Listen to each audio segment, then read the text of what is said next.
Family card আপনি কিভাবে পাবেন বা ফ্যামিলি কার্ডের জন্য কিভাবে আবেদন করবেন, আজকের ভিডিওটি মূলত এই বিষয় নিয়ে। এই জন্য ফোন থেকে গুগল ক্রোম ওপেন করব, এখানে টিসিবি লিখে সার্চ করব, ট্রেন্ডিং কর্পোরেশন অফ বাংলাদেশ এখানে ক্লিক করব।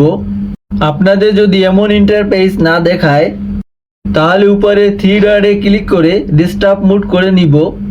এবার এখান থেকে নিচে স্ক্রল করব, এখান থেকে এটাকে জুম করব, টিসিবি স্মার্ট ফ্যামিলি কার্ড এখানে ক্লিক করব।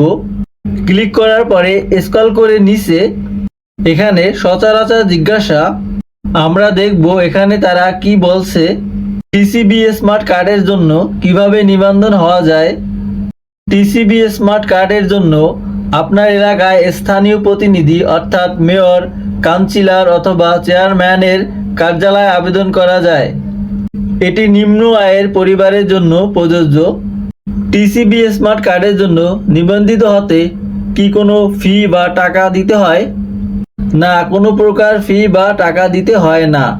সম্পূর্ণ বিনামূল্যে এই সেবা প্রদান করা হয়। টিসিবি স্মার্ট কার্ডের জন্য নিবন্ধিত হতে সবচেয়ে গুরুত্বপূর্ণ দুটি বিষয়, অর্থাৎ আবেদন করতে যে সকল বিষয়ের প্রয়োজন হবে: জাতীয় পরিচয়পত্রের নাম্বার এবং জন্ম তারিখ, এবং যে আবেদন করবে তার নামে নিবন্ধিত মোবাইল নাম্বার। এক পরিবারে কতজন টিসিবি স্মার্ট কার্ডের জন্য নিবন্ধিত হতে পারবে?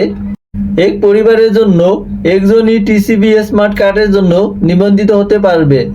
টিসিবি স্মার্ট কার্ড কখন এবং কোথা থেকে সংগ্রহ করা যাবে? টিসিবি স্মার্ট কার্ড প্রস্তুত হলে কার্ডের জন্য নিবন্ধিত করার সময় প্রদত্ত মোবাইল নাম্বারের মাধ্যমে কার্ড বিতরণের স্থান ও তারিখ জানিয়ে দেওয়া হবে। বর্তমানে এখন এটা অনলাইনে আবেদন করা যাচ্ছে না। এখন বর্তমানে কিছু কিছু উপজেলায় দিচ্ছে।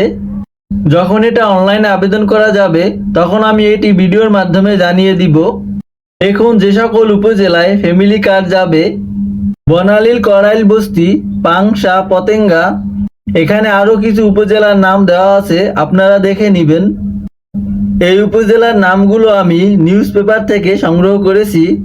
প্রথমে এই উপজেলাগুলোতে দিবে, পরে পর্যায়ক্রমে সারা বাংলাদেশে চালু করবে। আজকের ভিডিওটি এই পর্যন্তই। দেখা হবে নতুন কোনো ভিডিওতে। আল্লাহ হাফেজ।